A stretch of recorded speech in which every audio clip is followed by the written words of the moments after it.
Salve, salve pessoal, bom dia, boa tarde, boa noite. Meu nome é Doni Cortelete Sting, eu aqui do canal Lista de Livros, e hoje nós falaremos sobre a obra Drácula, de Bram Stoker.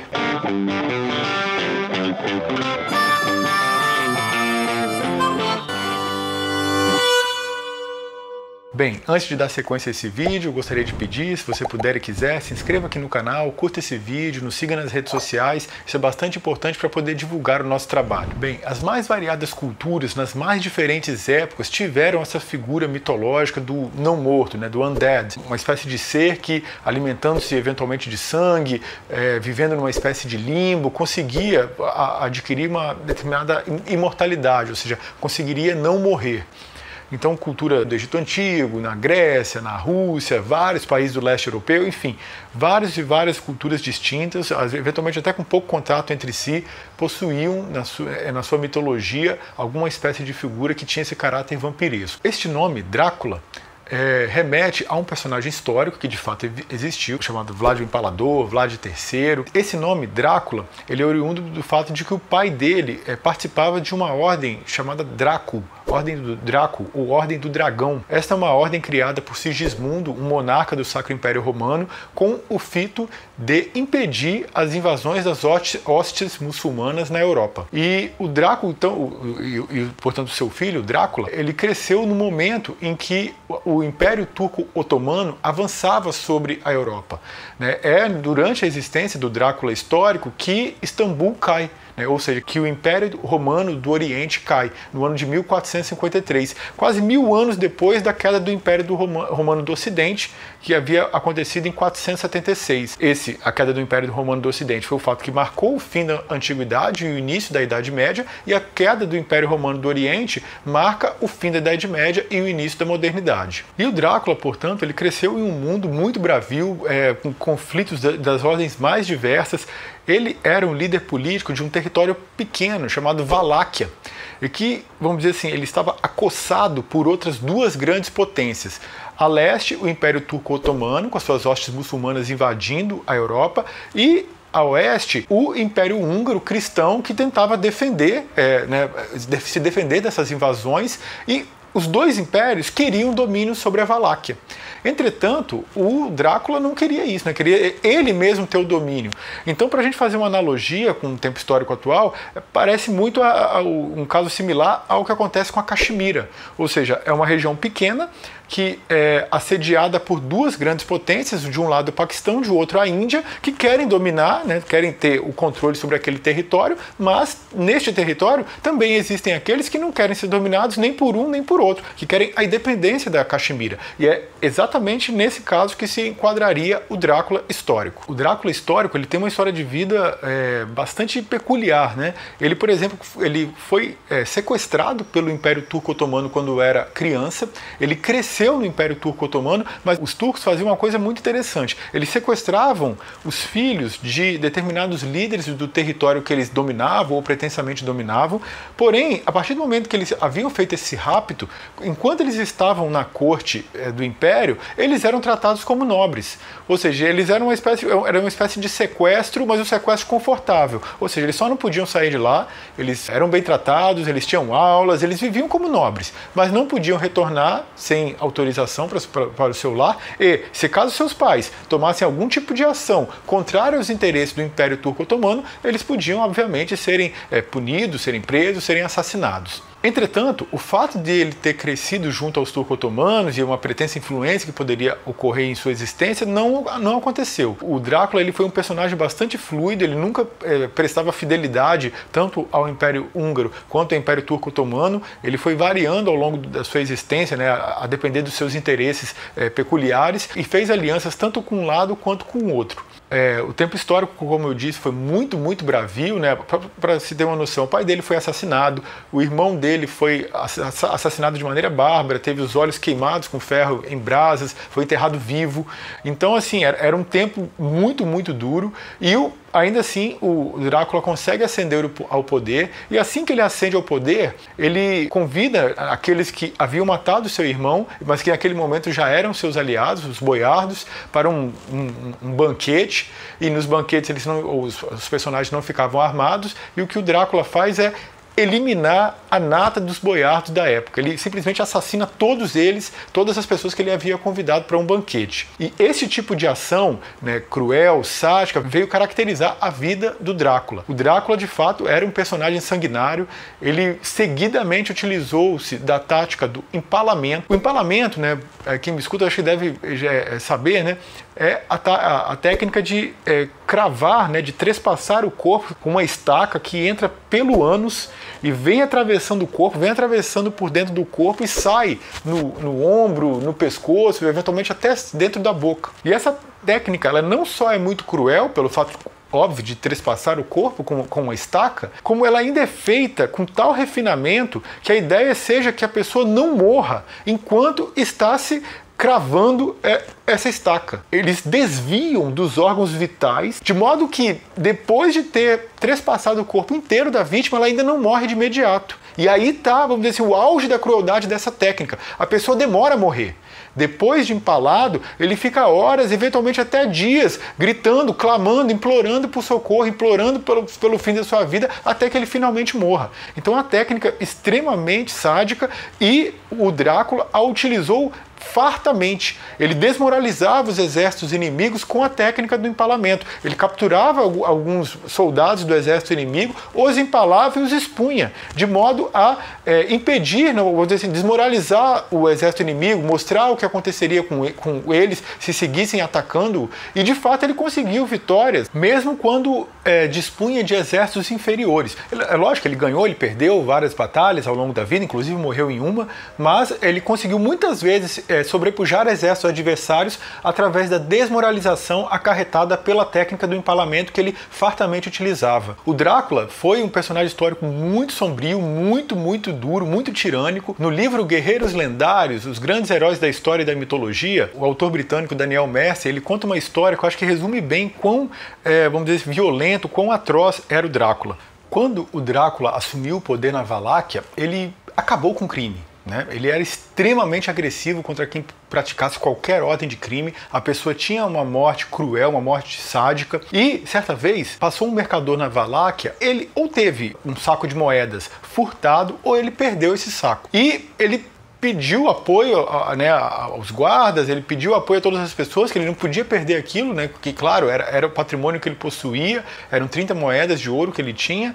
Então ele foi desesperado, e o Drácula acabou ficando sabendo desse acontecimento. E ele disse: eu quero que o saco de moedas apareça. Todos sabendo das consequências das atitudes em relação ao Drácula, bem, o fato é que o saco de moedas apareceu. Entregaram ao Drácula.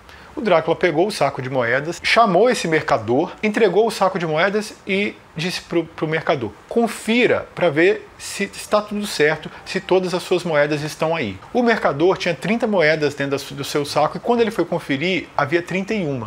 E ele identificou a moeda que não era dele e entregou ao Drácula. Falou: essa moeda aqui não é minha.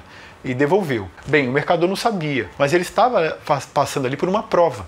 Se ele não dissesse que havia uma moeda a mais, ele seria assassinado barbaramente. Então esse era o estilo do Drácula, um estilo muito agressivo, muito sádico, e uma série de filmes faz um vínculo entre esse personagem histórico, esse Drácula, e o Conde Drácula, que é o que está escrito no filme do Bram Stoker. Mas os pesquisadores, por exemplo, a Márcia Heloísa, que comenta esse livro aqui, escreve o prefácio, o pós-fácio, é a tradutora dessa obra aqui pela Dark Side, ela diz que é consenso que Bram Stoker não se baseou no Drácula histórico. Os filmes, por exemplo, Francis Ford Coppola, em 1992, Drácula, uma história nunca contada, de 2014, eles fazem esse vínculo entre o Drácula histórico e o Drácula do livro do Bram Stoker. Mas para os pesquisadores da obra, não existe esse vínculo, e na verdade o autor ele apenas escolheu pela sonoridade do nome. Você compreende, assim, vamos dizer assim, que a causa de alguns fazerem esse vínculo, porque também era um personagem sanguinário, porque também era da Transilvânia, porque também gostava de sangue, vamos dizer assim, mas existem algumas diferenças. Por exemplo, o fato de, no livro, ele ser um conde, na época ele era um voivoda, voivoda é uma espécie de líder político, tal qual um sultão, um califa, ou trazendo aqui para a realidade brasileira um pouco antiga, um coronel. E o Bram Stoker, ele fez uma pesquisa ao longo de alguns anos para escrever esse livro, mas foi uma pesquisa de caráter bastante impreciso, né? Ele não foi à Romênia, ele pesquisou sobre os Montes Cárpatos, sobre a Transilvânia, mas recorrendo a uma série de estereótipos que inclusive incomodam os romenos de hoje, né? Então os trata como primitivos, os trata como bárbaros, como supersticiosos. Isso é bem comum, né? Esse ar soberbo, esse ar arrogante por parte dos ingleses do Império Britânico, né? Então, quando você cria um estereótipo, é a mesma coisa que para nós brasileiros, vamos dizer assim, é como se toda mulher brasileira, sei lá, fosse passista de escola de samba, todo o Brasil fosse uma selva, se como todo o Brasil fosse extremamente violento, dominado por milícia. Também não é assim, né? Isso ocorre também, mas também não é todo o Brasil, não é todo lugar, né? Nem todo condomínio é como Vivendas da Barra, né?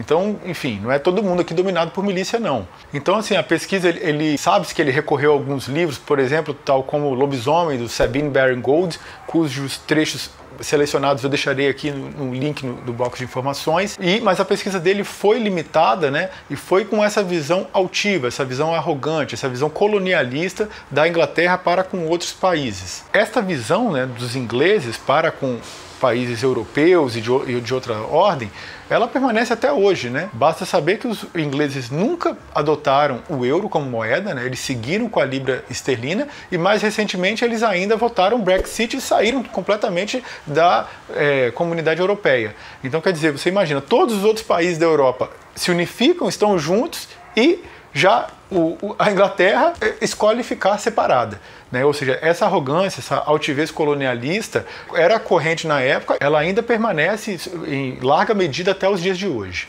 E essa visão que é exposta no livro, né, ou seja, o problema ele é externo, né, o problema é o invasor, o estrangeiro, o bárbaro, o primitivo, o devasso, o supersticioso. Ela, vamos dizer assim, ela ignora o conflito que existe não só entre civilizações, mas o conflito que ocorre dentro da própria civilização. Por exemplo, logo depois dos atentados de 11 de setembro, quem viveu a época vai lembrar, houve outros atentados terroristas que, através de cartas, né, uma carta com um pó branco chamado antrax, que é uma espécie de carbúnculo. Então algumas pessoas enviaram essas cartas e as pessoas que manusearam, alguns carteiros que manusearam essas cartas e alguns funcionários de congressistas do Partido Democrata que abriram essas cartas, eles acabaram morrendo com esse atentado terrorista feito por antrax. Isso foi na época assim uma febre, no ano de 2001, falou-se muito sobre isso. Porém, anos depois, até o Slavoj Zizek, no livro dele Bem-vindos ao Deserto do Real, eu também deixarei os melhores trechos dessa obra aqui embaixo, ele rememora que o próprio George Bush teve que admitir que, na verdade, aquele atentado terrorista não era de uma civilização externa. Era, na verdade, pessoas de extrema direita dentro dos Estados Unidos, vinculadas a igrejas neopentecostais, que estavam promovendo esses atentados terroristas. E o que aconteceu, então? Eles abafaram, se calaram sobre aquilo, deixaram para lá. Muitos anos depois, o FBI fez uma acusação contra um cientista, uma acusação cheia de falhas. Esse cientista já tinha morrido, inclusive, e aí viu-se que estava tudo errado aquela acusação, era só para tentar justificar que não se chegou a quem enviou. Enfim, tudo ficou abafado, ficou elas por elas e escondeu-se esse problema, que era um problema interno. Não era um personagem externo, né, exógeno, não era um personagem como um muçulmano, né, um árabe qualquer, não. Era um problema interno à civilização. E a visão que o Bram Stoker repete aqui a todo momento é essa visão colonialista, é essa visão de que o problema está lá fora, nunca dentro da sua própria civilização. O Drácula de Bram Stoker, ele está, vamos dizer, ele compõe o estilo da época que era o romance gótico. Esse romance gótico, é bom explicar, né? Gótico vem da palavra godo, que foi uma tribo germânica que várias vezes invadiu uma série de territórios na Europa, e ele significa também primitivo, bárbaro. E é muito interessante porque nesse tempo histórico ocorre, vamos dizer, é o tempo do iluminismo, ou seja, a idade da razão, a idade da luz, contra as trevas da ignorância, contra uma série de preconceitos que até então obstavam o progresso e o desenvolvimento da sociedade. As luzes da razão vêm para espantar, né, para, vamos dizer assim, clarear, para retirar essa ignorância que dominava então a humanidade. Aliás, domina até hoje, né? Mas vamos lá. Esse romance gótico surge, vamos dizer assim, como uma espécie de literatura da desrazão. É uma espécie assim, de mescla entre pessoas que detinham os valores burgueses, de comércio, de ganhar dinheiro, etc., mas que, vamos dizer assim, remetiam a um ideal estético medieval, a um ideal estético aristocrático. Então o que eles fazem? É uma espécie assim de... Eles vão para... optam por uma espécie assim de thriller da época. né? Aliás, a origem do thriller é o romance gótico. Então, eles vão fazer uma literatura baseada no medo, no terror psicológico, com muitas histórias com abadias, com castelos, com calabouços, com fantasmas.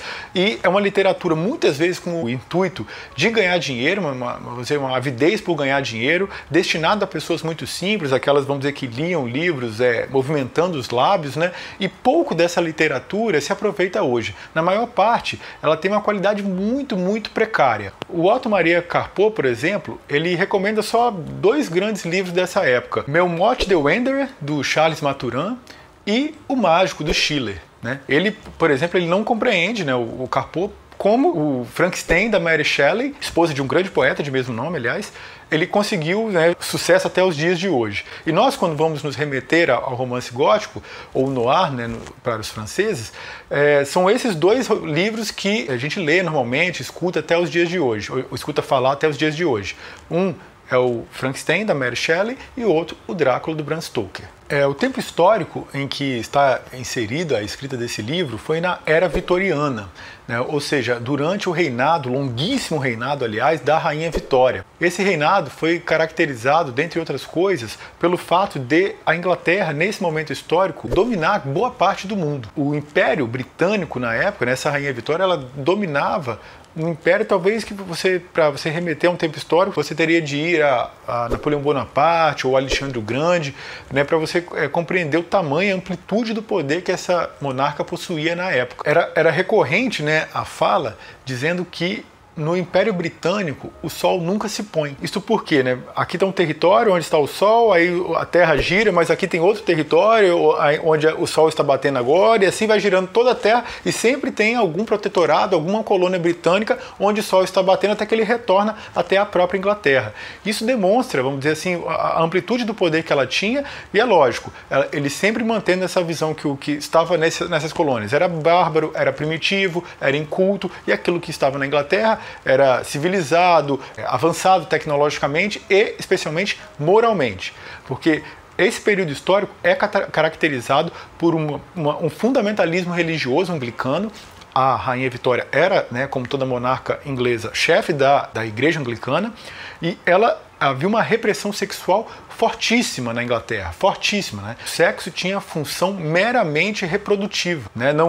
A sexualidade ela sofria uma repressão fortíssima. E isso vai ter consequências bem interessantes no livro. Isso porque há toda uma sensualidade nos vampiros.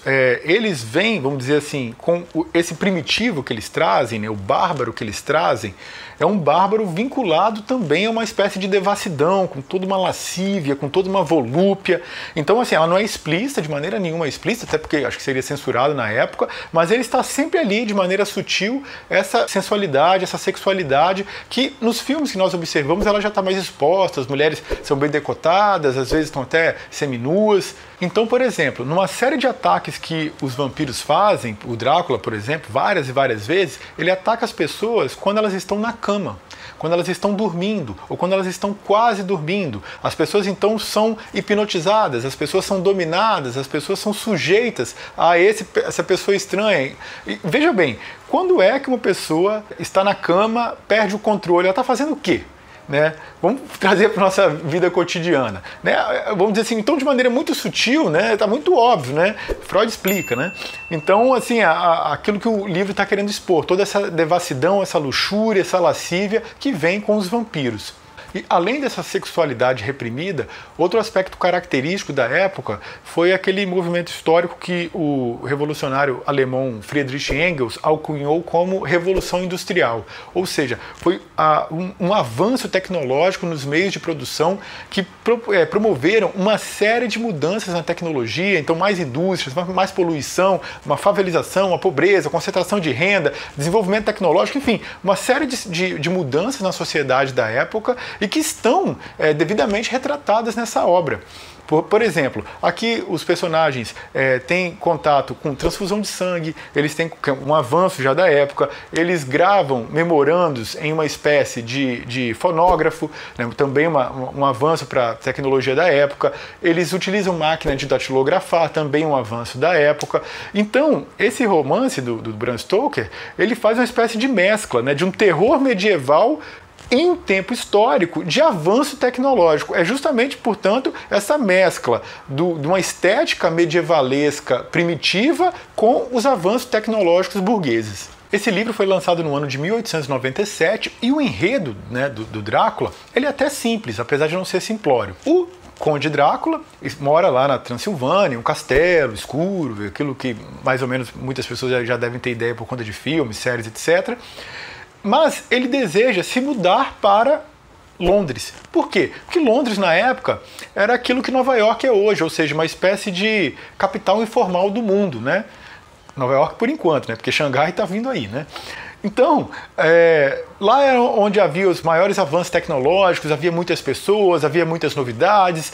Então, tudo isso atrai o Drácula, né, que quer estar vamos dizer assim, né, no epicentro do mundo, ele quer estar no olho do furacão. Então, o que ele faz? Ele vai comprar algumas propriedades em Londres, se utiliza por isso de uma espécie de uma imobiliária, e em certo momento ele convida um funcionário da imobiliária para ir lá até a Transilvânia, para assinar uns documentos e tal, utilizando de alguns álibis. O personagem que vai é um personagem chamado Jonathan Harker, ele é uma espécie de advogado que trabalha para uma imobiliária, que na verdade é tipo um estagiário, que está pleiteando se efetivar nessa imobiliária. Então ele vai fazer essa viagem até a Transilvânia e para mim, a parte mais legal do livro. É muito divertido mesmo essa parte, mas muito mesmo. Porque nós sabemos quem é o Drácula, sabemos, claro, que ele é um vampiro, que ele vive de sangue.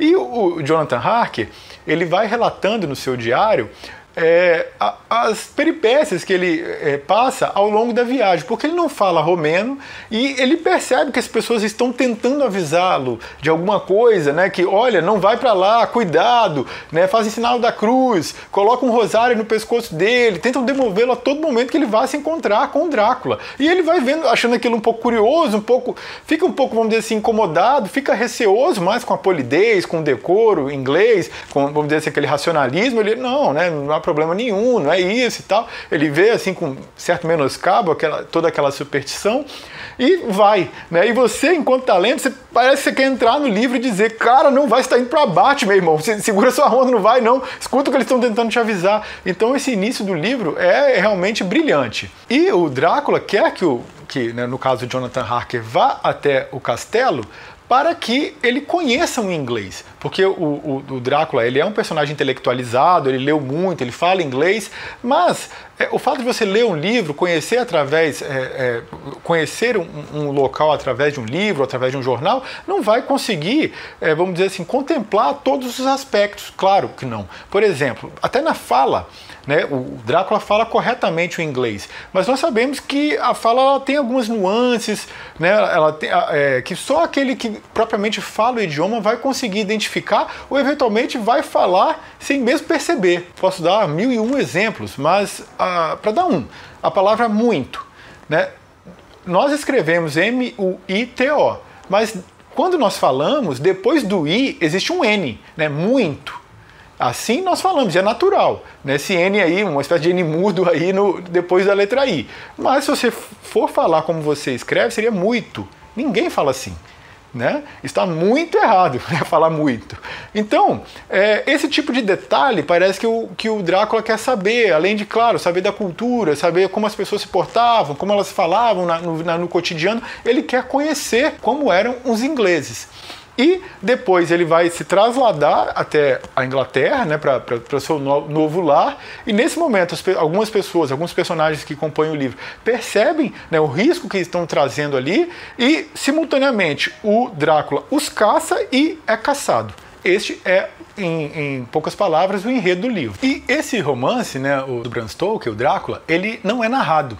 Ele, na verdade, é um romance epistolar, ou seja, as informações são passadas através de cartas, de diários de bordo, de memorandos gravados em um fonógrafo, de recortes de jornal, ou seja, isso dá o romance epistolar, no caso, ele acaba dando um dinamismo muito interessante à obra. E sempre, claro, não há um escrito a partir da visão do Drácula, né? É sempre alguém comentando sobre ele. Então você só o vê em terceira pessoa. Outro ponto que devemos destacar são as características dos personagens. Na medida em que se está na Inglaterra vitoriana, os personagens são bem maniqueístas, ou seja, ou eles são totalmente bons, aí são corretos, são nobres, são cavalheiros, etc., ou são totalmente maus, como é o caso dos vampiros. E mais uma característica dessa época, que o autor não consegue escapar, né, é que é uma visão extremamente machista, extremamente patriarcal, mesmo quando ele quer elogiar as mulheres. Por exemplo, em certo momento ele vai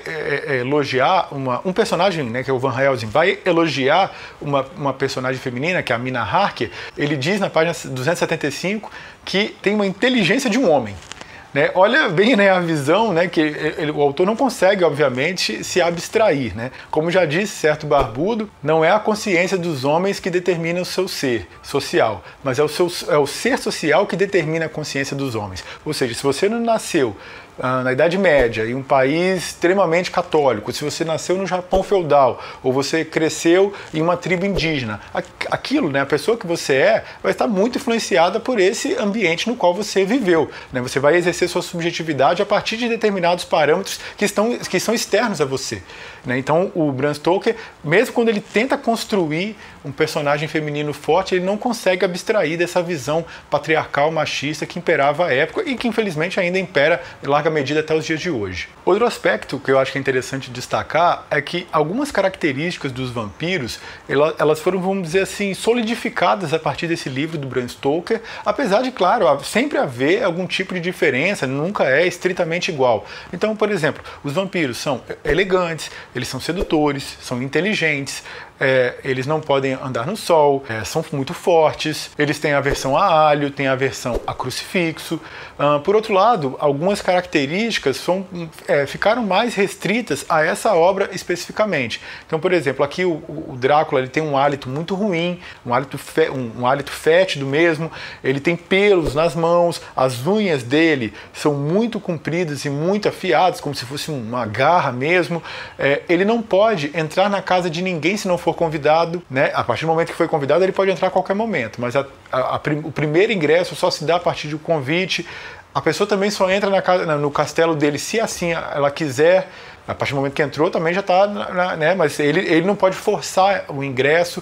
Então a mescla dessas características compõe muitos dos filmes de vampiros e séries até os dias de hoje. Especialmente, claro, o fato de serem imortais, mas não serem invulneráveis. Ou seja, é aqui uma característica desse livro que um vampiro pode ser morto com uma estaca no coração e decapitado. E isso é muito, muito recorrente. Mais variados filmes, séries, etc., você vai encontrar esse tipo de informação. Uma das características desse período histórico foi a ascensão da psicanálise, né? Oriunda dos estudos do médico Sigmund Freud. E nesse livro, é muito interessante que há um médico psiquiatra que é responsável por um sanatório, ele é responsável por um hospício, e ele tenta compreender as falas, as ideias de um personagem, né, chamado Hansfield, que é um personagem zoófago, ou seja, ele se alimenta de animais, e ele pensa que, à medida em que ele aumenta a complexidade do animal que ele se alimenta, mais forte ele vai ficando, como se ele pudesse sugar a seiva da vida desses animais quando se alimenta deles.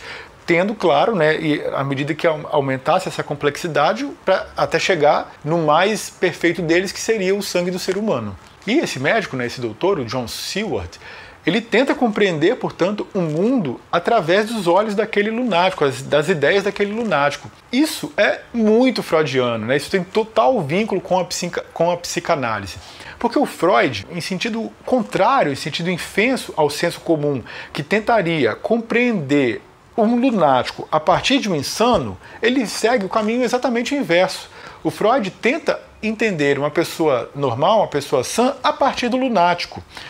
O professor Vladimir Safatli certa vez fez uma metáfora que eu achei brilhante, ela é facilmente compreensível. É como se um lunático, para o Freud, né, para os estudos da psicanálise, é como se o lunático fosse uma espécie de cristal que caiu no chão e se estilhaçou e ficou exposto. Então, essa loucura dele é, vamos dizer assim, essa parte que estava interna, que estava escondida numa pessoa normal, que no lunático está exposta, ela está estilhaçada, ela está eviscerada. Entretanto, este estilhaçar, ele não se deu de maneira aleatória. Quando esse cristal caiu no chão e quebrou, ele quebrou em pontos pré-determinados, em espécie de veios que perpassavam esse cristal, então eles tinham que quebrar exatamente ali. Então, o que o personagem, o John Stewart, faz nesse livro é exatamente utilizar da técnica psicanalítica de tentar compreender a realidade através dos olhos de um lunático. Outro personagem que é interessante destacar um pouquinho mais é o Van Helsing. O Van Helsing está longe de ser o guerreiro destemido, o caçador de vampiros, não é bem isso que ele é no livro, né? O que ficou um pouquinho marcado por conta do filme do Hugh Jackman, que foi lançado alguns anos atrás. Na verdade, o Van Helsing, nesse livro, ele é um professor universitário, uma pessoa que já tem até uma idade. Ele, antes de tudo, é um estudioso. Ele é uma pessoa que estuda, que está com a mente aberta, que ele quer conhecer as coisas, ele não se fia em erro nenhum, ele tem a mente aberta. Ele lembra muito até o Odin, né, o deus nórdico. As lendas que retratavam o deus nórdico eram díspares, né? Não havia um livro central, né, ao qual os nórdicos se remetessem. Então, em algumas delas, o Odin conseguiu a sua sabedoria sacrificando um olho. Em outras delas, o Odin conseguiu a sua sabedoria sendo curioso. Ele se fantasiava de um velho com cajado, com capuz, e ia andando pelos locais, perguntando com curiosidade, se portando de maneira humilde, ou seja, apenas querendo saber, querendo aprender, tendo uma disposição a aprender. E isso o diferenciava de outros deuses que se portavam de maneira soberba, de maneira arrogante, e com isso Odin ascendeu em seu conhecimento. E a postura do Van Helsing é muito similar. Ele fica sempre com a mente aberta, ele está apto a aprender, e é por isso que ele consegue detectar primeiro do que os outros qual é o tipo de ameaça qual ele está lidando. O Van Helsing não era um caçador de vampiros, ele quando verifica, né, a marca da presa no pescoço, ele não tem certeza daquilo, ele tem algumas desconfianças e aí ele vai estudar, mas ele já não era um caçador prévio de vampiros, não. Agora vamos falar um pouquinho sobre essa edição, que é primorosa da Dark Side. Foi um trabalho realmente magnífico da editora. A capa é amarela porque essa foi a cor original do livro, né? Tem esse vermelhão aqui, né, remetendo ao sangue, realmente muito, muito charmoso. O livro, como ele é feito, como eu disse, de maneira epistolar, então ele vai tendo uma série de informações, por exemplo, diário de mina, então a data. A letra, se vocês puderem observar, é uma letra bem datilografada, né, remetendo àquele tipo de fonte antiga. Então você vai tendo as informações, o recorte do Daily Graph, que é um jornal da época. Então o trabalho aqui da editora foi realmente primoroso. Há muitas imagens, muitas figuras ao longo do livro, e além disso, o apêndice ele é muito, muito farto. Ele tem esboços do escrito do Bram Stoker, tem muitas cartas, né, olha quantos esboços, tem cartas trocadas dele com várias personalidades da época, tem críticas do jornal da época, ele tem, por exemplo, a definição da época, né, de 1888, a última definição que havia na Enciclopédia Britânica sobre o que era vampiro, tem fotos de filmes históricos que foram lançados com esse personagem, os filmes, claro, os mais clássicos, né, porque não dá para passar tudo que foi lançado sobre o Drácula. Esse é o Bela Lugosi, né, um Drácula histórico. Aqui o Christopher Lee, por exemplo, também foi um Drácula histórico. O mais recente, né, o Gary Oldman, do filme do Francis Ford Coppola de 1992. Há um escrito aqui também do Carlos Primates, fazendo um balanço do Drácula ao longo no teatro, no cinema, especialmente no cinema ao longo do tempo. E há também um prefácio e um pós-fácio escrito pela Márcia Heloísa, que é a tradutora da obra, pesquisadora do assunto, muito completos, porém eu devo fazer duas ressalvas significativas sobre eles. A primeira é que quando ela vai descrever o Zeitgeist, né, ou seja, o espírito do tempo, a autora vai se remeter a dois outros autores, né, que compunham, vamos dizer assim, de maneira muito importante a mentalidade da época. Um é o Daphne, muito bem, outro é o Freud, muito bem, faltou um terceiro, né, querida? Vamos fingir que você só esqueceu, né? Muito bem, e além disso, e o outro erro aqui que eu vou te falar já é bem mais significativo, muito importante, a Márcia Luiza cometeu um erro grave e a editora também por ter mantido, é que ela conta o final do livro no prefácio. Esse é um erro indesculpável, né? Porque você não pode fazer isso, né? Não pode achar que o leitor sabe qual é o final. Em prefácio não se escreve final e ela, na medida em que escreveu um pós-fácio, que passasse aquelas informações ali para o pós-fácio. Esse foi um erro grave da editora. Eu espero que em edições futuras eles corrijam esse erro, porque foi extremamente lamentável, extremamente decepcionante ler o final do livro no prefácio. Realmente é inexplicável. Agora, para falar um pouquinho sobre o próprio Bram Stoker, ou Abraham Stoker, como era seu nome completo, ele nasceu na Irlanda, ele teve alguns problemas físicos na sua infância, ele passou vários anos acamado por conta de doenças. Ele me lembra até muito a história de vida do René Descartes, né, o filósofo francês, que também teve problemas físicos sérios, né, que também tinha dificuldades, não podia dar vazão aos seus impulsos infantis de brincar, se divertir, se movimentar, e migrou, vamos dizer assim, essa força, né, essa potência física para a mente. Migrou para o campo das ideias aquilo que ele não podia fazer fisicamente. Então, o Bram Stoker trabalhou sempre com arte, trabalhou com teatro, foi crítico de teatro e depois ele mesmo foi diretor de um teatro. Ele foi uma personalidade, portanto, importante na época, para a cultura da época. O teatro que ele dirigia várias vezes expôs peças do Shakespeare, e aqui no livro é mostrado assim, a forma como ele era relacionado, quando ele lançou o livro dele, o impacto que teve, não só nos jornais, mas também outros autores que escreveram cartas para ele, por exemplo, o Arthur Conan Doyle escreve para ele. O livro foi muito interessante, muito dinâmico, muito divertido, o fato de ser um romance epistolar agregou muito, e uma coisa assim que eu gostaria de dizer e enfatizar bastante. Todos nós que vivemos esse tempo histórico, nós temos algum tipo de conhecimento sobre vampiros, né? Então você viu algum filme, você viu alguma série, você não conseguiu escapar, né? Acho que é impossível que alguém não tenha visto nada de vampiro em algum momento da sua vida. Alguma novela, enfim, qualquer coisa. Alguma coisa de vampiro você já viu. Então talvez você imagine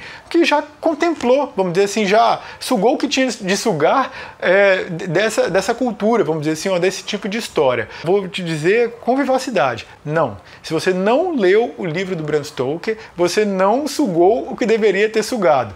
Pode ter certeza que é um livro muito divertido, muito dinâmico e você vai ter muito prazer com a sua leitura. Existem várias versões. Essa edição aqui da Dark Side, com as ressalvas que eu fiz, é uma edição muito interessante, eu recomendo, mas existem outras até mais baratas por aí e eu recomendo enormemente a leitura desse livro. Naturalmente, eu expus aqui apenas a minha singela opinião e eu gostaria de saber da sua. E você, conhece esse livro do Bram Stoker, o Drácula do Bram Stoker? Você conhece algum outro livro do Bram Stoker? Concordou com a leitura que eu fiz aqui? Comentem à vontade aqui embaixo. É isso, um forte abraço, beijo no coração e até a próxima. Tchau, valeu!